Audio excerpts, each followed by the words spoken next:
옆에 뭔가 이렇게 인사하면 좋겠습니다. 하나님이 당신을 끝까지 사랑하십니다. 믿으시죠?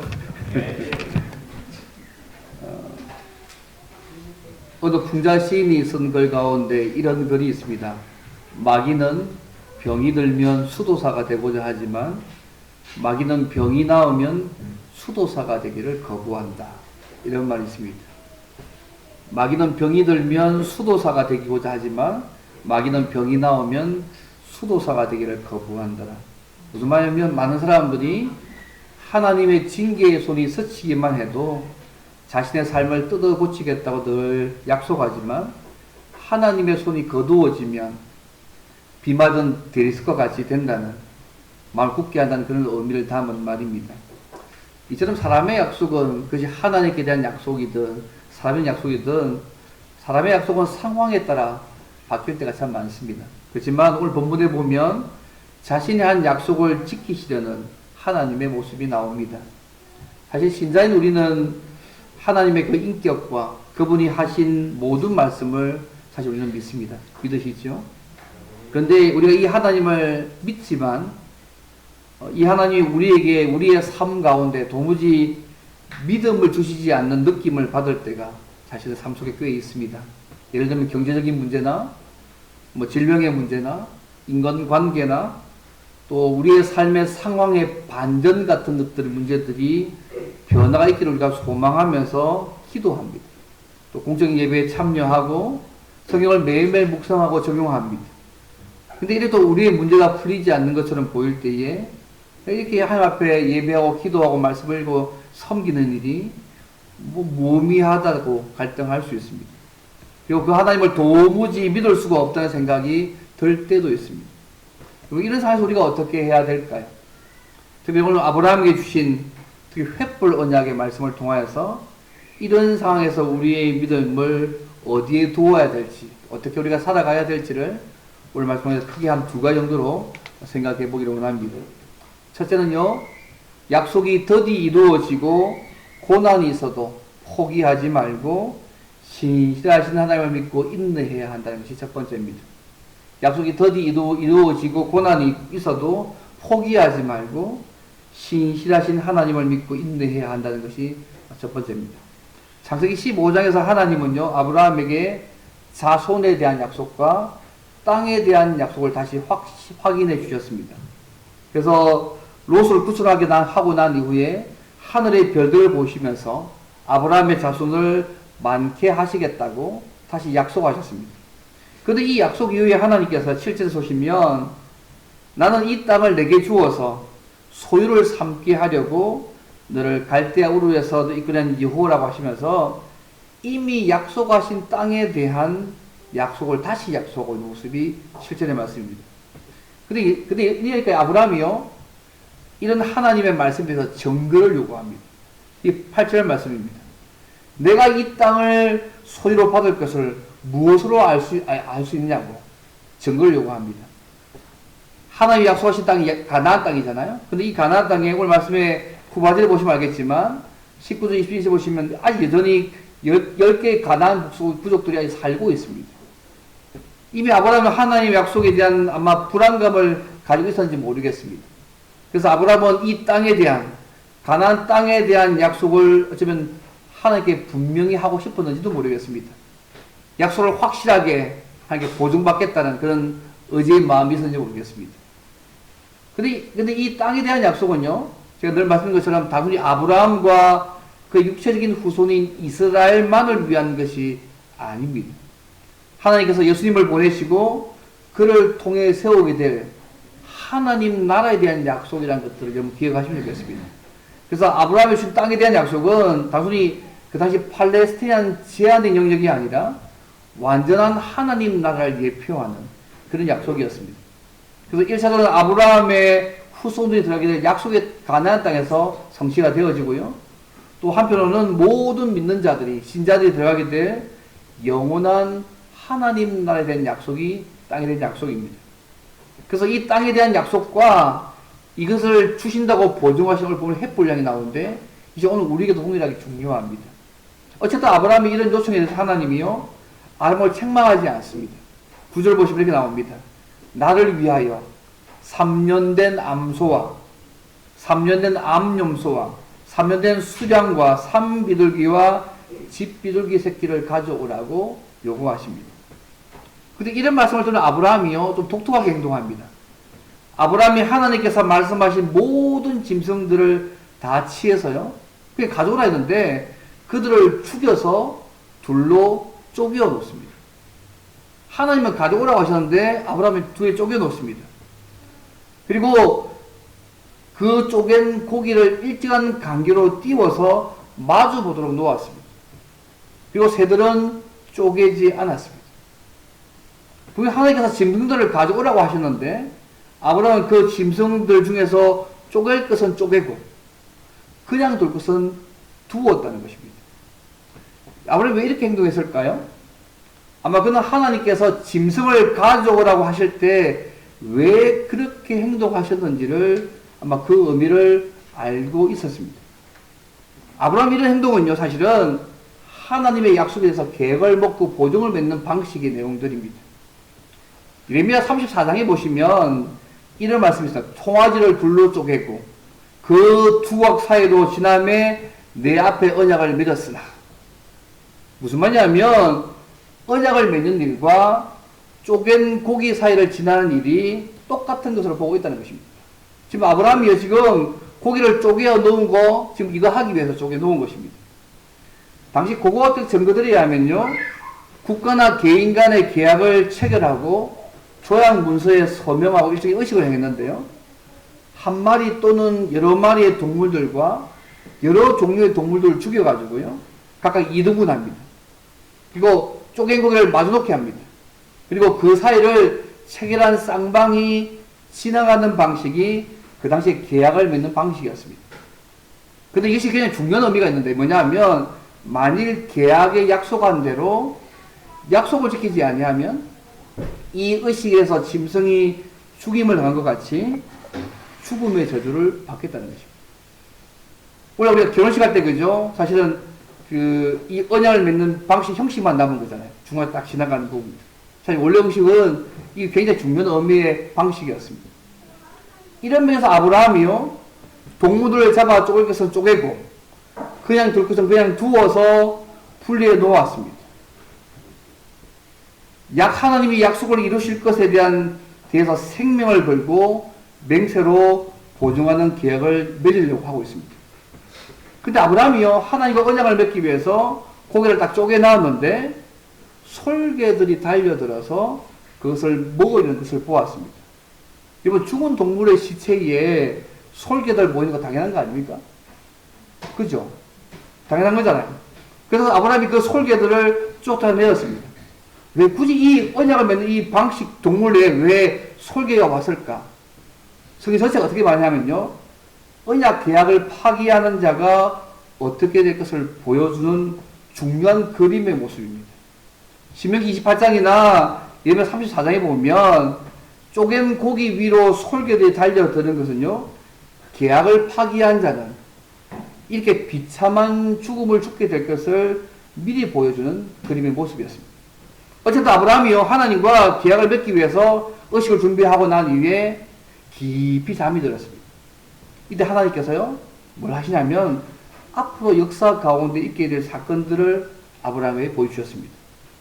하나님께서 아브라함에게 주신 대로 후손 주실 것이고, 가나안을 주실 때까지 어떤 과정으로 하나님이 역사를 섭리하실지에 대해서 전체적인 청사진의 그림들을 지금 아브라함에게 보여주셨습니다.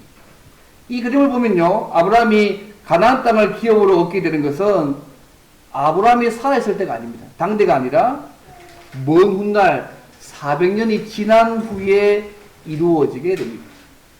특히 이 역사의 과정을 보면 아브라함의 후손들이요, 400년 동안 이방에서 객이 되었다가 하나님이 그 나라를 징벌하신 후에 큰 재물을 가지고 약속의 땅에 들어가게 된다고 13절 14절 말씀합니다. 하지만 아브라함은 장수하다가 평안히 조상들에게 돌아가게 될 것을 15절에서 말씀합니다. 앞으로 이 아브라함의 손자 야곱과 그의 아들들이 애굽으로 이주한 해부터요, 모세를 따라서 출애굽할 때까지 과정을 쭉 이 말씀을 쫙 이야기하고 있습니다. 근데 하나님께서 이렇게 보여주셨잖아요. 전체 청사진의 그림을 보여주면서 왜 아브라함의 후손들이 당장 주시면 되는데 왜 400년 동안 이 고통을 당하면서 이렇게 기다려야 하느냐.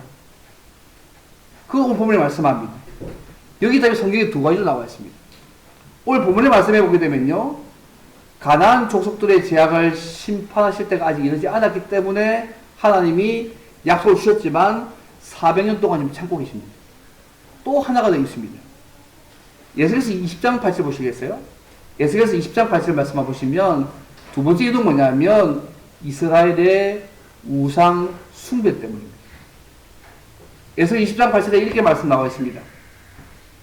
그들이 내게 반역하여 내 말을 즐겨 듣지 아니하고 그들의 눈에 끄는 바 가증한 것을 각기 버리지 아니하며 애굽의 우상들을 떠나지 아니하므로 내가 말하기를 내가 애굽 땅에서 그들에게 나의 분노를 쏟으며 그들에게 진노를 이루리라. 두 가지 이유입니다. 하나는 이스라엘 우상 숭배 때문이고 또 하나는 가나안 족속의 제약을 아직 심판하실 때가 아직 이르지 않았기 때문에 하나님께서 약속 주셨지만 400년 동안 기다리시라고 그림을 보여주고 있는 것입니다. 이번 하나님의 이 약속을 우리가 어떻게 이해해야 될까요? 이번 창세기 보시면요. 가나안은 노아에 의해서 저주받은 민족입니다. 노아는 가나안의 아비 함이요. 아버지의 하체를 보고 비웃은 일에 대해서 가나안을 저주했습니다. 창세기 9장 25절에 보면 이렇게 나옵니다. 가나안은 저주를 받아 그의 형제의 종들의 종이 되기를 원하라고 이게 이미 가나안 이미 저주를 받았습니다.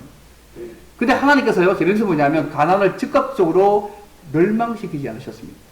오랜 세월을 참으시고 때가 되어져서 하나님의 백성인 이스라엘로 하여금 이 백성들의 죄악을 심판하게 하셨다는 것입니다. 그 400년 기다렸습니다. 이러면서 여호수아서에서 여호수아가요 가나안을 정복하는 전쟁을 거룩한 전쟁으로 이해하는 중요한 이유입니다. 예수하는 사람들 이걸 써보면요, 성경이 너무 잔인하지만 하나님이요 약속 주셨지만 400년을 참으셨습니다. 동시에 그들이 심판할 때까지 기다려주신 겁니다. 심판할 때까지 그들의 죄악이 찰 때까지 기다려주신 것입니다. 마침 때가 되어져서 이스라엘들에게 만드셔서 하나님의 심판의 도구로 그들에게 심판하시고 약속의 땅을 주셨다는 것입니다. 우리가 하나님께서 아브라함에 주신 이런 역사에 대한 전체적인 청사진을 보면서요 느낀 건 뭐냐면 모든 역사를 하나님이 계획하신 대로 이루시고 섭리하신다는 것을 알 수 있습니다. 아브라함은 자기 당대에 살았을 동안에 그 땅을 차지하지 못한다고 해도 그의 후손이 차지하게 되고 자신은 평안히 조상들에게 돌아가게 된다는 말씀을 받았습니다.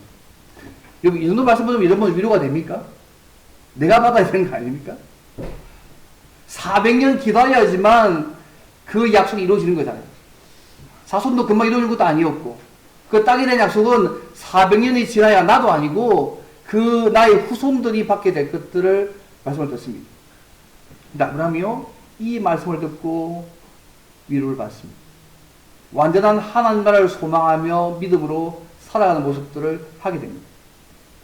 여러분 빙점의 저자 가운데요 미르 아야쿠라는 인물이 있습니다. 이런 아실 겁니다. 제가 제 노트북이 좀 살짝 바뀌어가지고 그 파워포인트 못 따라왔는데 신실한 신앙인이었습니다. 근데 그는요 결핵성 척추 후만증, 파킨슨병, 피부 질환, 암 등으로 평생 동안 투병 생활을 했습니다. 근데요 1세기 대부분의 시간을 집에서 보내면서요 바깥에 나갈 수가 없었습니다. 근데요 그녀가 쓴 글과 이런 글이 있습니다. 아프지 않으면이라는 글이 있습니다. 그 글이 보면 이렇게 나옵니다. 아프지 않으면 드리지 못할 기도가 있다. 아프지 않으면 듣지 못할 말씀이 있다. 아프지 않으면 접근하지 못할 장소가 있다. 아프지 않으면 우르르 베지 못할 거룩한 얼굴이 있다. 아프지 않으면 나는 인간일 수조차 없다. 아팠기 때문에 기도하고 하나님 말씀에 귀를 기울였고 하나님께 예배를 드렸고 거룩한 하나님을 만나볼 수 있었고 시간인이 되어서 감사하는 인간이 될 수 있다는 고백을 그녀에게서 하고 있습니다. 한마디로 아픔이 그녀를 하나님 앞에 진정한 신자로 만들었다는 고백입니다. 때로 하나님의 약속도요, 우리에게 고난과 고통의 과정을 통하여서 아브라함은 400년 기다렸습니다. 그의 후손들이 400년 동안 고통을 당하고 난 이후에 그 약속이 이루어졌다는 사실을 미리 보여주고 있잖아요. 때로는 하나님의 약속은 우리에게요, 고난과 고통의 과정을 통해서 우리에게 주어질 때도 있다는 사실을 기억하시면 좋겠습니다. 물론 즉각 응답하기도 하십니다. 그런데 어떤 약속은 때로는 고통과 고난의 과정을 통해서 주어지는 그분의 약속의 성취도 있다는 사실을 기억하실 필요가 있습니다. 예전에 기다림에서 이런 찬송을 들은 적이 있습니다. 성도여 놀라지 말고 절망 중에 두려워 말라. 예기치 못한 순간에 주가 오셔서 도우리라. 주의 도움 늦어져도 끝까지 참고 기다리라. 주의 약속 드디어도 반드시 이루어 주시리. 멋진 찬송 아닙니까? 성도여 놀라지 말고 절망 중에 두려워 말라. 예기치 못한 순간에 주가 오셔서 도우리라. 주의 도움 늦어져도 끝까지 참고 기다리라. 주의 약속 드디어도 반드시 이루어 주시리. 이 가사를 적은 사람의 고백이 담겨지지 않습니까? 사랑하는 성도 여러분, 모든 일을 하나님이 계획하신 대로 이루시고 섭리하시는 분임을 늘 믿으시면 좋겠습니다. 때는 고난의 과정을 통해서, 고통의 과정을 통해서 우리에게 그 약속을 주시기도 한다는 사실들을 동시에 기억하시면 좋겠습니다. 믿음에는 때로는 기다림이 필요합니다. 내 눈앞에 이루어져야만 하나님께서 응답하신 것이 아니라 하나님의 때에 반드시 이루어질 것을 믿는 기다림이 때로는 필요합니다. 약속이 더디 이루어져도 아브라함은 400년을 기다렸습니다. 땅에 대한 약속을 누리기 위해서 포기하거나 실망하지 말고 신실하신, 약속을 지키신 신실한 하나님을 믿고 인내하며 믿음으로 살아가는 저와 여러분 되시기를 주님 바랍니다. 첫 번째입니다. 그렇다면 이렇게 약속에 신실하신 하나님이, 신실한 하나님이 어떻게 약속을 이루실까? 이것이 오늘 보면 두 번째 말씀입니다. 하나님은요, 자신의 목숨을 걸고 반드시 약속을 지키시는 분이십니다. 이런 하나님 신뢰하며 살아가야 합니다. 하나님은요, 자신의 목숨을 걸고 약속을 반드시 지키시는 분이십니다. 이런 하나님을 신뢰하며 살아가기 얼마나 행복하겠습니까? 하나님께서 이런 전체 역사를요, 그림을 보여주고 난 이후에 아브라함의 아주 특별한 한 가지 현상을 17절에 보여주고 있습니다. 연기나는 화라고 보이고 타는 횃불이 쪼갠 고기 사이로 지나가는 모습을 밤에 아브라함이 보여줍니다. 그러면 이것이 뭘 의미할까요? 18절 말씀에 하면 그날의 여호와께서 아브라함과 그녀로 언약을 세웠다고 말씀하셔서 그 뒤에 땅의 부분들을 줄 것이라고 말씀하고 있습니다.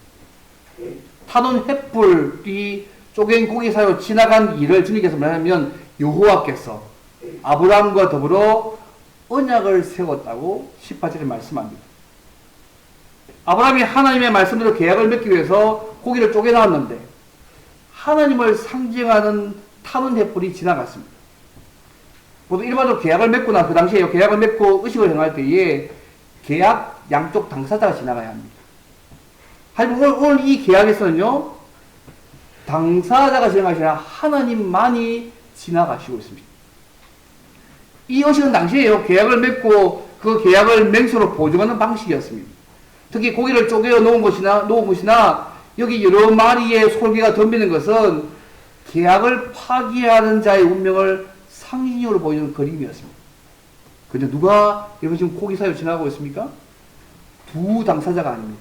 아브라함과 하나님이 아니라 여호와 하나님이 그 쪼갠 고기 사이로 지나갔다고 말씀하고 있습니다.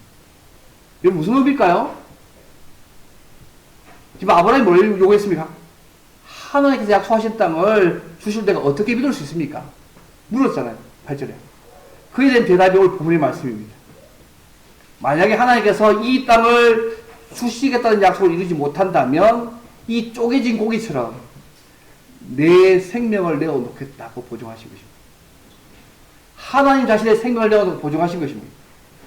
하나님의 자신의 생명을 담보로 제공하시고 이 약속을 분명히 이루시겠다고 맹세로 지금 보증하신 내용이 지나가시는 것입니다.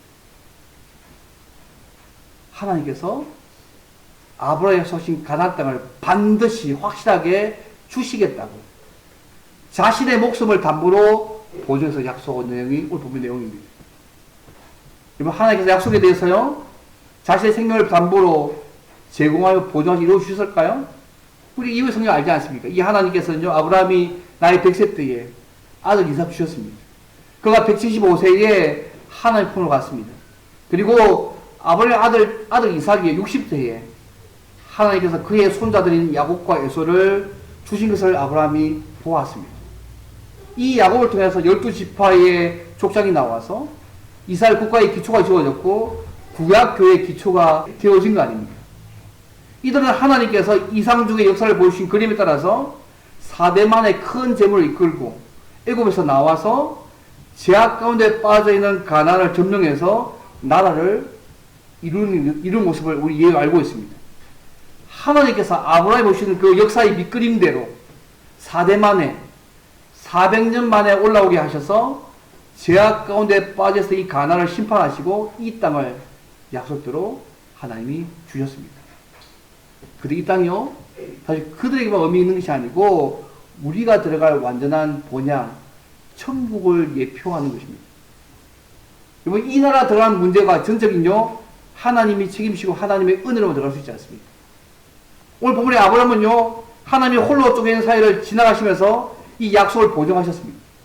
그런데 이 약속에 의해서 하나님이 뭐 하시냐면, 이제는 실제로 하나님 자신이 이 땅에 오셔가지고, 예수님이 우리에게 이 땅에 오셔서 우리에게 완전한 보장 주시기 위해서, 죄사함과 영생과 완전한 천국 주시기 위해서 이 땅 육신의 몸을 입으시고, 십자가 지시고 죽으셨습니다. 앞에는 내가 안 지키면 내가 목숨 담보하겠다 했는데, 이 하나님 우리에게 영원한 생명 주시고 천국의 본향 주시고 죄사함 주시기 위해서 하나님 자신이 이 땅에 오셔가지고 우리 위해 죽기까지 사랑하셨습니다. 그것이 우리가 받은 은혜 아닙니까? 오늘 우리가 아브라함에게 이런 증거의 방식을 요구할 수 없습니다. 하나님이요, 우리 이렇게 주시고 나서 뭐 합니까? 우리에게 아예 성령 하나님 우리 안에 살게 하셔서 내가 확실하게 내가 말한 모든 거 다 이루어 줄게, 끝까지 책임질게, 그렇게 말씀해 놓으셨어요. 그래서 우리는 아브라함보다 더 확실한 하나님의 보증들을 받은 자입니다. 하나님 그분이 우리를 위해서, 우리의 완전한 본향에 가기 위해서, 영원한 생을 누리게 하기 위해서 죽으셨고요, 십자가에서. 그리고 그걸 믿고 난 우리에게 영원한 천국까지 가게 하는 보장으로 성령 하나님 안에 두셔가지고 우리를 끝까지 끌고 가시겠다고 우리 확실하게 그분께서 보증하셨습니다.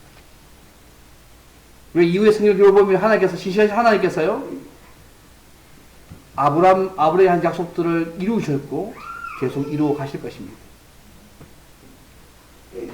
근데 이 정도 아브라함이 이 확신을 받았으면 이후에 아브라함의 삶이 하나님만 의지하고 믿음으로 살아야 되잖아요. 그런데 이후에 아브라함의 생애를 보시면요, 참 재밌습니다. 하나님의 약속과 역사 섭리는 믿었지만 구체적으로 약속이 현실 가운데 이루어지지 않았을 때 여전히 갈등하면서 불평하기도 하고, 사라의 여종 하갈과의 관계에서 이스마엘을 낳기도 했습니다. 하나님께서 하신 그 약속이 우리가 살고 있는 역사나 개인의 역사 가운데 이루어지기까지 얼마나 갈등이 있고 긴장이 있는지를 보여주는 중요한 대목 아니겠습니까? 이렇게 확신이 있는데도 불구하고 그 이후의 삶이요, 하나님만 바라고 변치 않는 믿음의 삶이 아니었다는 것이 아이러니합니다. 참 유리가 되는 얘기 있어요. 로마서 8장 28절 기억나세요? 우리가 알거니와 하나님을 사랑하는 자 곧 그 뜻대로 부르심을 입은 자들에게는 모든 것이 합력하여 선을 이루리라. 빌립보서 1장 6절 너희 소에 착한 일을 시작하신 이가 그리스도 예수의 날까지 이루실 줄을 우리가 확신하노라. 이 말씀은요, 믿으시죠? 하나님이 하신 일을 그분께서 이루어 가시겠다는 겁니다. 오늘 우리의 구원이, 우리 주신 약속이 의미가 있는 것이 사실 이것 때문이기도 합니다. 제가 예전에 한번 했던 시인이 있는데요, 시 엘라 윌콕스의 하나님의 약속의 시가 있습니다. 그 시에 이런 말이 있습니다. 내가 탐배, 항해 중에 돛대가 부러질지라도 돈이 찢어져 난파하여 돌아올지라도 나는 주님을 의심치 않으리라. 그러나 내 모든 희망이 산산공으로 조각나더라도 여전히 나는 주님을 의심치 않으리. 어려움과 고통을 통해서 주님은 결국은 내가 원하는 곳으로 보내주신다네. 상처 입고 실족할지라도 더 큰 것을 얻게 되리라. 실패함이 없는 주님의 계획을 나는 믿으리. 실패함이 없는 주님의 계획을 나는 믿으리.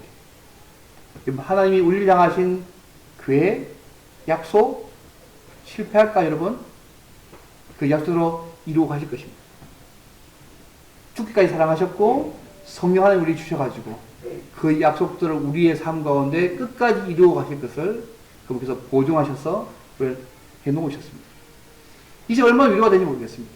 저는 우리의 구원이요, 우리의 삶에 좌우한다면 얼마나 불안할지 모르겠습니다. 여러분 자신 믿을 수 있습니까? 저 못 믿습니다. 제가 좀 살아보니까 이제 저를 잘 못 믿겠더라고요. 못 믿을 구석도 있더라고요. 예전 좀 믿을 수 있다 생각했는데, 저도 저 자신을 못 믿겠더라고요. 이게 나이가 드니까 이제 까먹기도 하고요. 했던 말 생각도 안 나고, 이제 적어놓은 것도 생각 안 나고, 저를 못 믿을 상황이 너무 많아요. 이거 한두 가지겠습니다. 근데 하나님, 우리를 딱 축기가 사랑하셔서 자녀 삼으셨고, 성령 하나님 주셔가지고 끝까지 우리를 끌고 가실 그 하나님이 나의 구원에 있어서 하실 까 생각하니까 얼마나 위로가 되는지 모르겠습니다. 지금 아브라함이 그 말씀하고 있는 거 아니겠습니까? 내가 책임지마. 내 목숨 담보로 반드시 이룰게. 하나님이 우리에서 죽기까지 사랑하셨고요. 성령 하나님 주셔서 끝까지 우리를 주님 나라까지 이끌어 가실 것입니다. 그 하나님은 우리의 하나님이십니다. 얼마나 위로가 되는지 모르겠습니다. 말씀을 맺겠습니다. 사랑하는 여러분, 우리도 아브라함처럼 하나님께서 약속하신 대로 우리와 함께 하신 게 분명히 보이지 않거나 기도의 응답이 더디게 될 때 쉽게 낙심하고 하나님 향해 불평할 수 있습니다. 하지만 하나님의 약속이 우리의 삶에 더디게 나타난다고 할지라도 포기하거나 실망하지 마시고 인내하면서 믿음으로 기다리시면 좋겠습니다. 하나님께서 아브라함에 대해서 약속에 대해서 자신의 담보로 목숨을 담보로 주시면서 보증해 주신 대로 역사 가운데 우리에게 주신 약속도 하나님의 때에 하늘 방법으로 반드시 이루어 주실 것입니다. 이미 이루어 주셨고 남은 약속도 우리의 삶 가운데 이루어 주실 것입니다. 우리가 하나님의 인격과 그분의 약속을 의지하고 인내하며 기도한다면 이 땅에서 우리의 필요한 것도 하나님이 그분의 방식으로 채워 주실 것입니다. 우리가 궁극적으로 소망하는 기다리는 완전한 하나님 나라도 우리의 삶에 주실 날이 있을 것입니다. 그래서 우리 주변에 일어나는 변화에 대해서 너무 민감하게 반응해서 변덕스러운 믿음의 행동을 보이지 않으시면 좋겠습니다. 참고 기다리면서 신실하신 하나님께서 약속하신 것을 어떻게 이루신지 보고 날마다 믿음으로 살아가시길 바랍니다. 더 나아가서 예수님께서 우리에게 완전한 본향 주시기 위해서, 우리를 살리시기 위해서 이 땅 육신 모양 입으시고 오셔서 십자가 지시고 죽으셨다는 이 사실, 죽기까지 사랑하셨다는 그 사실을 잊지 마시고 날마다 주님 때문에 감사하며 기뻐하며 그분께 사랑과 헌신을 드리며 날마다 믿음으로 살아가는 저와 여러분 되시기를 주님으로 바랍니다. 다시 함께 기도하면 좋겠습니다. 하나님,